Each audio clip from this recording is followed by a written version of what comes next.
मागा आवाज येतो का?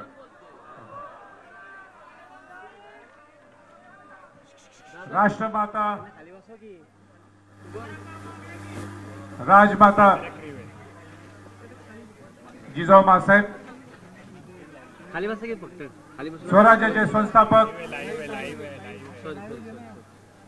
विश्ववंदनीय शककर्ते छत्रपती शिवाजी महाराज, स्वराज्यवीर, स्वातंत्र्यवीर, धर्मवीर छत्रपती संभाजी महाराज, ज्याप्रमाणे आग्र्यावरून शिवाजी महाराज राजगडला आले, ती मोहीम सगळ्यांना लक्षात आहे. पण संभाजी महाराजांना ज्यावेळी मारलं गेलं त्यावेळी त्यांचे बंधू राजाराम महाराज हे रायगडवर होते आणि रायगडवरून ते जिंजी किल्ल्यात गेले. तामिळनाडू शिवाजी महाराजांचं राज्य तिथं होतं आणि तिथून त्यांनी जे राज्य केलं 9 वर्ष, ते शिवाजी महाराजांचे पुत्र राजाराम महाराज, ज्यांनी औरंगजेब ला वाटलं की आता संभाजी महाराजांना मारलं गेलं, राजाराम महाराज वारले आणि आता मराठ्यांचं साम्राज्य आपल्या ताब्यात येणार. त्या ज्यांनी खऱ्या अर्थाने मराठ्यांचं साम्राज्य ज्यांनी जीवन ठेवलं, ज्यांनी वाचवलं, त्या छत्रपती शिवाजी महाराजांच्या असून छत्रपती ताराबाई राणी साहेब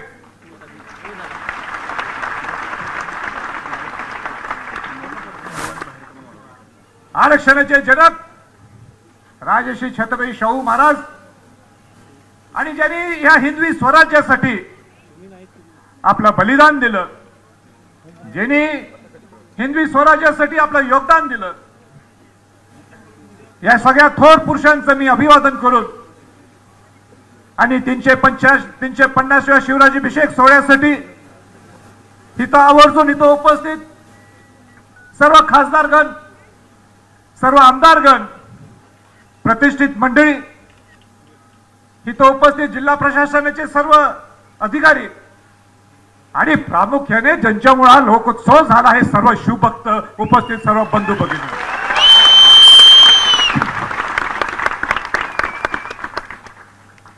शिवाजी महाराजांच्या राज्याभिषेक सोहळ्यासाठी आपण इथं जमलो. इथं कोण नेता नाही, इथं कोण मोठा नाही, मी सुद्धा नाही, इथं सर्वजण इथं आपण शिवभक्त म्हणून आलो. आणि हे शिवभक्त येत असताना सगळ्या शिवभक्तांना माहित आहे की ह्या दुर्गराज रायगड किल्ल्यावर एवढे लोक राहू शकत नाहीत. इतक्या अडचणी, इतक्या प्रतिकूल परिस्थिती केव्हाही पाहू शकतो. रात्री मी शाहिरी पाहिल्यानंतर खाली उतरताना उघड्यावर लोक सगळे झोपलेले, उघड्यावर सगळे शिवभक्त झोपले होते.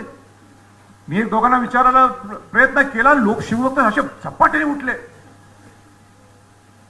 म्हणजे उघड्यावर झोपणं, जिथं तंबू मिळते तंबूत राहिले, उघड्यावर झोपलेले. हे प्रेम आपल्या जगात कुठंही पाहायला मिळणार नाही, कुठंही नाही. कोणासाठी? ज्यांनी आपल्याला हिंदवी स्वराज्य स्थापन करून दिलं, आपल्यासाठी. शिवाजी महाराजांनी स्वतःसाठी शिवराज्याभिषेक करून घेतला नाही, तो त्यांचा अधिकार तर होताच, पण खऱ्या अर्थाने हे स्वराज्य हे आपल्यासाठी स्थापन करून दिलं. आणि म्हणून या शिवभक्तांचं मला मनापासून स्वागत करायचं, जी आस्था तुमच्या या शिवाजी महाराजांच्या बद्दल आहे. तुम्ही काही पाहिलं नाही, ऊन पाऊस काही पाहिला नाही, आणि म्हणून पहिल्यांदा जर कोणाचं कौतुक करायचं असेल तर या सर्व शिवभक्तांचं करायला पाहिजे.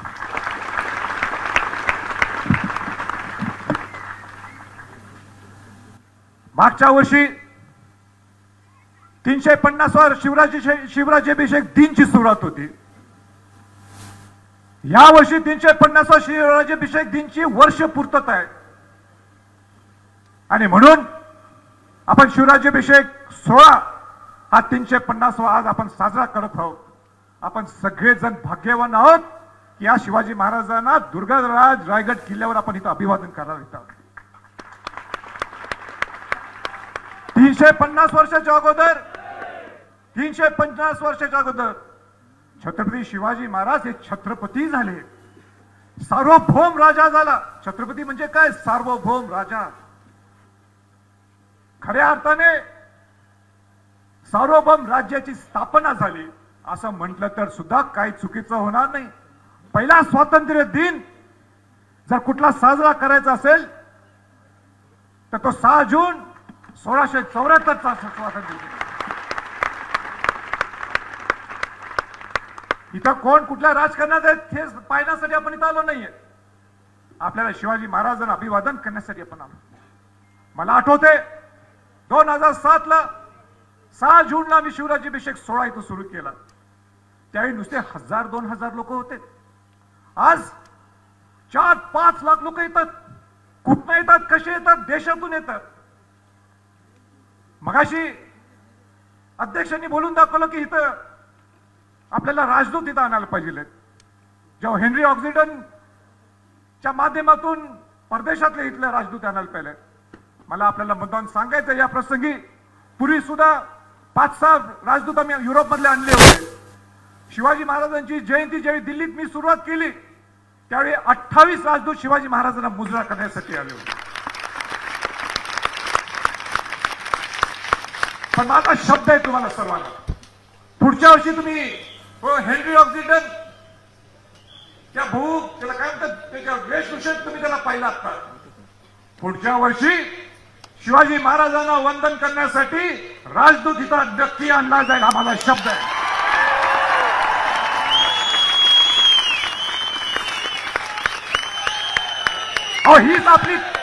हीच आपली ताकद आहे, हीच आपली ओळख आहे. आणि मी स्वतःच मी राजकीय बोलत नाहीये, पण मी स्वतःनं बोललेलं आहे. शिवाजी महाराजांचं नाव घेतलं छत्रपती पुढे माझं नाव आल्यावर त्यावेळी सुद्धा हे अनेक राजदूत मला सुद्धा चुकले तर शिवाजी महाराज तर काय काळजी करू नका. अहो त्यांना बूट काढून इथं आणलं मी मागच्या आणि त्यांनी सुद्धा आनंदाने बूट काढलं. आयुष्यात काढत नाही त्यांच्या प्रोटोकॉल मध्ये. पण शिवाजी महाराजांचंच हे वेगळं रूप आहे. ते छत्रपती आहेत, सार्वभौम राजा आहेत, हिंदू बादशाह आहेत ते. म्हणून मला आपल्या मुद्दा आठवण करून द्यायचे 350 शिवराज्याभिषेकाच्या माध्यमातून मी ज्यावेळी इथं आलो त्यावेळी मला लक्षात आलं शिवभक्तांनो की ह्याच ठिकाणी ज्या ठिकाणी तुम्ही शिवाजी महाराजांचा हा पुतळा पाडता तो पुतळा नाही आपल्याला, ते स्मारक आहे आपलं. ज्या ठिकाणी शिवाजी महाराज छत्रपती झाले, ज्या ठिकाणी शिवाजी महाराजांचा राज्याभिषेक झाला, ज्या ठिकाणी शिवाजी महाराज हिंदवी स्वराज्याची स्थापना केली, या ठिकाणी शिवाजी महाराजांचं स्मारक नव्हतं, पुतळा नव्हता. मी ठरवलं माझ्या जीवनात आपली ओळख काही खासदार म्हणून नसणार, आपली ओळख पण शिवाजी महाराजांचा वंशज म्हणून नंतर असेल, पण आपली जर ओळख लोकांच्यात करून द्यायची असेल तर शिवभक्तांच्या माध्यमातून शिवभक्तांच्या इच्छेनुसार हा शिवाजी महाराजांचा पुतळा बसवण्याची आपला परवानगी नव्हती. पण मी म्हटलं काय होईल तर होईल, रायगड उतरणार नाही म्हटलं मी. आणि 2008 आणि 2009 ला हा शिवाजी महाराजांचा स्मारक इथं पुतळा इथं बसला माझ्यासाठी आणि या सगळ्या शिवभक्तांसाठी हा अविस्मरणीय प्रसंग आहे. मगाशी अध्यक्षांनी सांगितलं, मला आनंद आहे की आमची इच्छा होती का शिवाजी महाराजांचा हा राज्याभिषेक सोहळा हा नुसता दुर्गराज रायगड मर्यादित नसावा, हा राज्यात आणि देशात पोहोचावा, हा जगात पोहोचावा.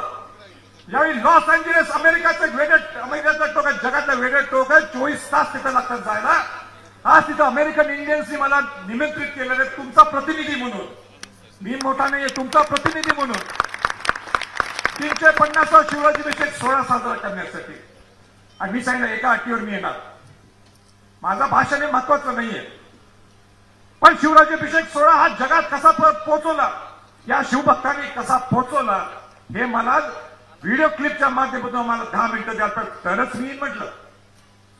आणि म्हणून हा 6 जूनचा राज्याभिषेक सोहळा हा निश्चित हा म्हणजे भारताच्या पलीकडे पोहोचवण्यासाठी आपल्या सर्वांचा प्रयत्न.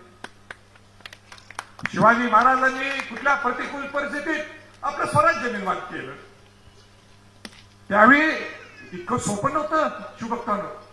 किती अडचण होती शिवाजी महाराजांना व आपलेच लोक आपल्या लोकांना विश्वास नव्हता की इथं एक महापुरुष जन्माला येईल.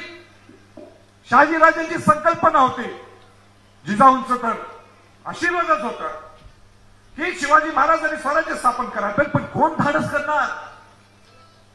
त्यावेळी तर अनेक सरदार, अनेक जागीरदार, अनेक मोठे मोठे त्यावेळीचे प्रस्थापित लोक एका मुघलांच्यात जायचे, एका आदिलशाहीच्यात जायचे, एका निजामशाहीत जायचे. स्वतःच्या स्वार्थापुढे इकडं उडी मार, तिकडं उडी मार, तिकडं उडी मार, तिकडं उडी मार, सगळे जायचे. हे काय सामान्य माणसाला आवडत होतं? सामान्य शिवभक्तांना त्यावेळी आवडत होतं? सामान्य मावळ्यांना आवडत होतं? अजिबात नाही. पण क्रांती कोण घडवणार हा मोठा विषय होता. तुम्ही हसला, पण संभाजी छत्रपती हा राजकारण इथं केव्हा बोलत नाही. आम्ही राजकारणासाठी आपण तरी आम्ही पलीकडे आहोत. ज्यावेळी राजसदारावर येतात, ज्यावेळी दुर्गराज रायगड किल्ल्यावर येतात, आपल्याला राजकारण तुम्हाला काय अर्थ काढायचा तुमचा प्रश्न. पण मी स्वतः राजकारण केव्हा बोलत, मी इतिहास सांगायला बोलतो, इतिहास सांगतो. पण जे खरं आहे ते सांगायलाच पाहिजे, काय सांगायचं नाही. आणि शिवाजी महाराजांनी मग शेवटी ठरवलं की आपणच स्वराज्य निर्माण करायचं. आपण एका छताखाली सगळ्या जमात, सगळ्या जातीच्या लोकांना एकत्र आणायचं. 18 पगड जात 12 बळीदारांना एकत्र आणायचं.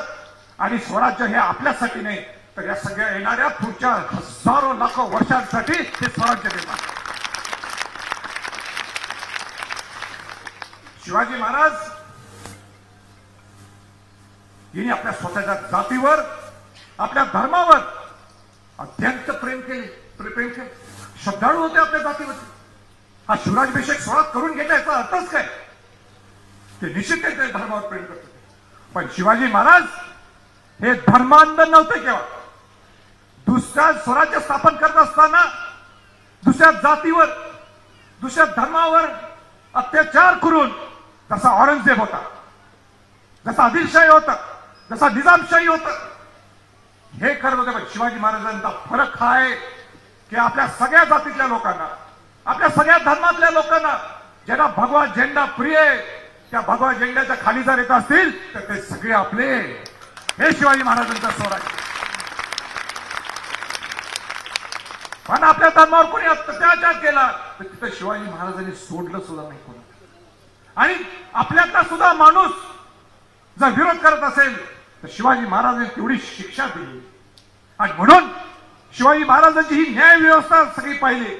आणि त्यावेळीच्या मावळ्यांनी ठरवलं, ह्याच्या पुढे ज्या आम्ही दुःखात चाललोय, जे इकडं तिकडे उड्या मारण्यापेक्षा, किंवा आमचे त्यावेळीचे सरदार लोक, जे जागीरदार लोक किंवा प्रस्थापित लोक उड्या मारतात, त्यापेक्षा खरा जर आपल्याला हिंदवी स्वराज्य स्थापन करू शकत असेल तर ते शकत करते छत्रपती शिवाजी महाराज.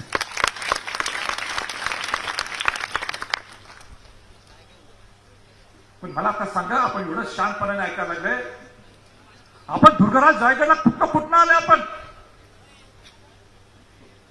कोण सायकलवरनं आले, कोण पळत आले, कोण गाड्या घेऊन आले, कोण बस मधून आले. काल एक मी चालत येत असताना, रायगड किल्ला चालत येत असताना मी सगळ्या लोकांना सांगतो चालत येत. एकदा तर चालत येताना शिवाजी महाराजांचा दुर्गराज रायगड किल्ला समजण्यासाठी जीवनात एकदा तर रायगड पथबंदी करते. आणि मी काल चालत येतं पथबंदी करत असताना एक शिरूरचा, पुण्यातला शिरूरचा एक 82 वर्षाचा एक वयस्कर आजोबा तिथे होते. 2 झेंडे चालत होते. मी तिथं थांबलो आणि त्यांना विचारलं, तुम्ही कुठून आला? त्यांनी सांगितलं, आम्ही शिरूर मधून आलो. वय काय? 82. तुम्हाला काय मदत पाहिजे? नाही मदत आहे. मी म्हणतो मी संभाजी छत्रपती. अरे बाप रे. म्हणजे त्या व्यक्तीने मला मोठा नाही सन्मान दिला, त्यांनी छत्रपती शिवाजी महाराजांच्या घराला सन्मान दिला. आणि मी नंतर म्हटलं एक फोटो काढू का? मी म्हटलं मी फोटो काढू का? तो असं मी बोलू शकत नाही. आम्ही दोघं फोटो काढला. एक मिनिट महाराज म्हटलं. 2 झेंडे काढले, एक भगवा झेंडा आणि एक तिरंगा झेंडा. काय प्रेम आहे ही शिवाजी महाराजांची. म्हणजे पहिला स्वातंत्र्य साजरा करण्यासाठी तो शिरूरचा ग्रस्त, तो आपला सर्वांचा प्रतिनिधी आला. पण एवढं मला हे का सांगितलं तुम्हाला उदाहरण, की आपण शिवाजी महाराजांचा विचार काय घेऊन जायचं खाली गेल्यानंतर. दुर्गराज रायगड किल्ल्यावर तुम्ही येता आणि मोकळं जायचं नुसतं शिवाजी महाराजांचा जय जयकार करणं आपला हक्क आहे, पण शिवाजी महाराजांची शिस्त, शिवाजी महाराजांचे संस्कार, शिवाजी महाराजांचं नियोजन आणि सगळ्यात महत्वाचं अन्यायाच्या विरोधात लढा देण्यासाठी न्यायाची भूमिका घेणं हे शिवाजी महाराजांचं स्वराज्य आहे, हे हिंदवी स्वराज्य आहे. शिवाजी महाराजांचं ऍडमिनिस्ट्रेशन नियोजन तुम्ही रायगड किल्ला, दुर्गराज रायगड किल्ला पहा. का 350 किल्ले आपल्यासाठी उभा केले? का लढायला गेले नाही डायरेक्ट नुसतं तलवार घेऊन दिल्लीला? का गनिमी निकावात केला? का आपल्या भागाचा अभ्यास केला? त्यावेळी तर मोबाईल, जीपीआरएस हे काही प्रकार नव्हते, पण शिवाजी महाराज आग्र्यात कसे इकडे येऊ शकले? जिंजी 1200 किलोमीटर आहे, दक्षिण दिग्विजयला शिवाजी महाराज गेले आणि किल्ला एवढा मोठा किल्ला आहे, रायगड सारखा किल्ला आहे तो. तिथं राजाराम महाराजांनी आपलं मराठ्यांचं साम्राज्य 9 वर्ष 9 ते 10 वर्ष त्यांनी तिथं आपलं प्रस्थापित झालं. हे कसं? ह्याचा विचार आपण करायला पाहिजे. खाली उतरताना दुर्गराज किल्ल्यावर आपण निश्चितपणाने शिवाजी महाराज होण्यासारखा आपण सगळ्यांनी प्रयत्न करायचा. आम्हाला शिवाजी महाराजांसारखं व्हायचं. मी स्वतः प्रयत्न करतो. 1-2% सुद्धा मी शिवाजी महाराजांचं सारखं झालो मी स्वतः तर माझं जीवन सार्थक. तुम्ही करणार की नाही? तसं माझा प्रश्न आहे, आवाज नाहीये. तुम्ही करणार आहे का? राजकारण बोलायचं नाही. माझा आपल्याला अनेक विनंती आहे, माझी सरकारला विनंती आहे. मी राजकीय बोलत नाही, परत एकदा सांगू इच्छितो. अनेक पक्षातले लोक इथे आलेले, मला राजकारण बोलायचं नाही. मला एक विनंती करायची आहे. 350 वर्ष हा राज्याभिषेक शिवाजी महाराज. हो, त्या परदेशात तुम्ही गेला ते इतिहास नसता तर इतिहास घडवतात आणि सांगतात हा आमचा इतिहास. आपला तर इतिहास इतका उज्ज्वल आहे. हो, तुम्ही काय ते थोडे पैसे कटकट किल्ल्यासाठी द्या ना. रायगडला दिल्या म्हणजे विषय संपला का? अरबी समुद्रात ज्यावेळी होईल ते होईल, पण तुमच्या हातात आहे ना पैसे द्यायला. मी खरं सांगू, मला जीवनात काय व्हायचं बोलू काय सांगा. माझ्या जीवनात 2-3-4 गोष्टी महत्वाच्या, 2 गोष्टी इथं सांगतो. एक बाब ही होती की ज्या ठिकाणी आपण शिवराज्याभिषेक सोहळ्यासाठी इथं आलो त्यावेळी इथं शिवाजी महाराजांचं इथं स्मारक नव्हतं, पुतळा नव्हता. आणि मी म्हटलं हे शिवाजी महाराजांचा पुतळा बसल्याशिवाय आपण इथं हटायचंच नाही रायगड किल्ला, नाही तर आपला ह्या घरात जन्म होऊन उपयोग काय. आणि तो शिवाजी महाराजांचा स्मारक इथं बसवलं आपण. आणि दुसरी माझी एक मनापासून इच्छा, आज मला बोलायचे 350 शिवराज्याभिषेक सोहळ्याचे. आणि राज सदरवरनं मी बोलतो, राज सदरवरनं बोलतो. घाबरू नका, मी अशी बात बोलणार आहे ती होणार आहे. काय व्हावं लागते, करावं लागते. आणि नाही केलं तर शिवभक्त आडवा येणार हे निश्चित आहे. आणि 350 शिवराज्याभिषेक सोहळ्याच्या माध्यमातून मी त्यांना सांगतो, सगळ्या सरकारच्या लोकांना, जे सत्तेत असतील जे सत्तेत नसतील त्यांना सुद्धा मला सांगायचं आहे. आणि ते म्हणजे माझं स्वप्न आहे आणि सगळ्या शिवभक्तांचं स्वप्न आहे की तुम्ही एक महामंडळ काढा. नाही महामंडळ काढलं तरी चालेल, मला त्या महामंडळामध्ये अजिबात घेऊ नका. पण जे गडकोट किल्ल्यासाठी राबतात त्यांना घ्या वाटलं तर. पण शिवाजी महाराजांच्या किल्ल्यांसाठी हात जोडून विनंती करतो, एक 2000 कोटी रुपये देऊ शकत नाही, 2000 कोटी देऊ शकत नाही.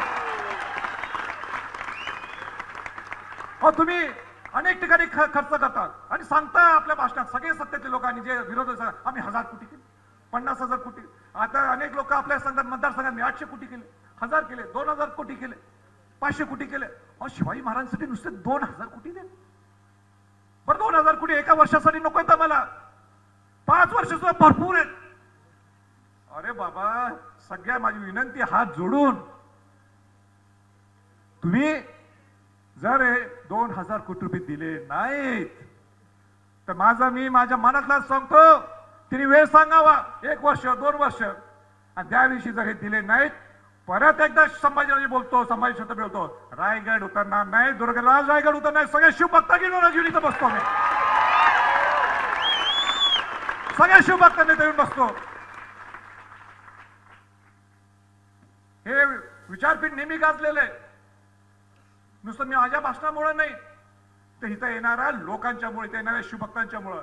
इथं पुढारी नसतो, इथं कोण नसतो, इथं तो आंदोलक असतो. का आंदोलक असतो? स्टेजवर बसणारा सुद्धा आणि खाली बसणारा सुद्धा तो, कारण का तिथे येणारा हा कुठेतरी काहीतरी साध्य करण्यासाठी येत नाही, पण शिवाजी महाराजांना वंदन करण्यासाठी, शिवाजी महाराजांना अभिवादन करण्यासाठी.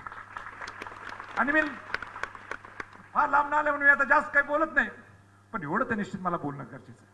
हा शिवराज्याभिषेक सोहळा लोकोत्सव व्हावा, राज्याभिषेक सोहळा हा राष्ट्रीय सण म्हणून साजरा व्हावा, हे आमचा सगळ्या शिवभक्तांचा प्रामाणिक प्रयत्न आहे. पण हे प्रयत्न सार्थक करण्यासाठी ज्यांनी प्रयत्न केलेत ते शिवराज्याभिषेक समितीचे सर्व लोक असतील, अध्यक्ष असतील, त्यांचे सर्व सहकारी असतील, आमच्या जवळच्या घरच्या मंडळी असतील. आम्ही इथं घेणार नाही, काही नाव घ्यायचं नाही, ओळखून घ्या.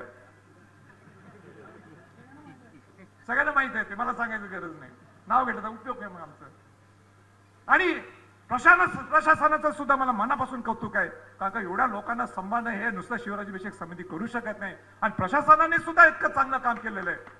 आणि म्हणून त्यांच्याच एकदा हात जोरात एकदा वाजवतो.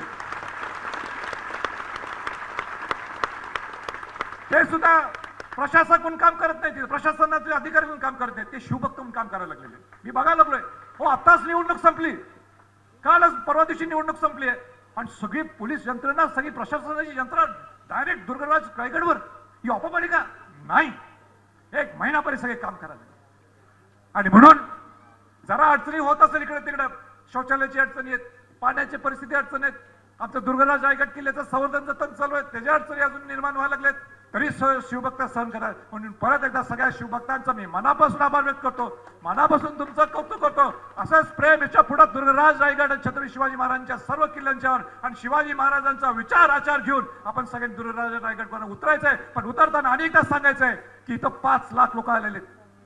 हे 5 लाख लोक उतरताना आपली सगळ्यांची जबाबदारी आहे, शिस्तबद्ध पद्धतीने खाली उतरणं गरजेचं आहे. तुमचा जीव म्हणजे आमचा जीव आहे, तुमचा जीव म्हणजे आमचा जीव आहे. शेवटचा शिवभक्त इथं खाली उतरतपर्यंत आम्ही सर्वजण इथं राहणार. मी आहे तिथंच, जिथं महादरवाजा तिथं मी बसणार आहे, खुर्ची टाकून नाही, मांडी घालून तुमच्यातलाही मी. आणि म्हणून सगळ्या शिवभक्तांना मी परत एकदा आभार व्यक्त करतो. राज्याभिषेक सोहळ्याच्या माध्यमातून 350व्या शिवराज्याभिषेक सोहळ्याच्या माध्यमातून सगळ्यांना शुभेच्छा देतो आणि आपली सर्वांची रजा घेतो. जय हिंद, जय महाराष्ट्र.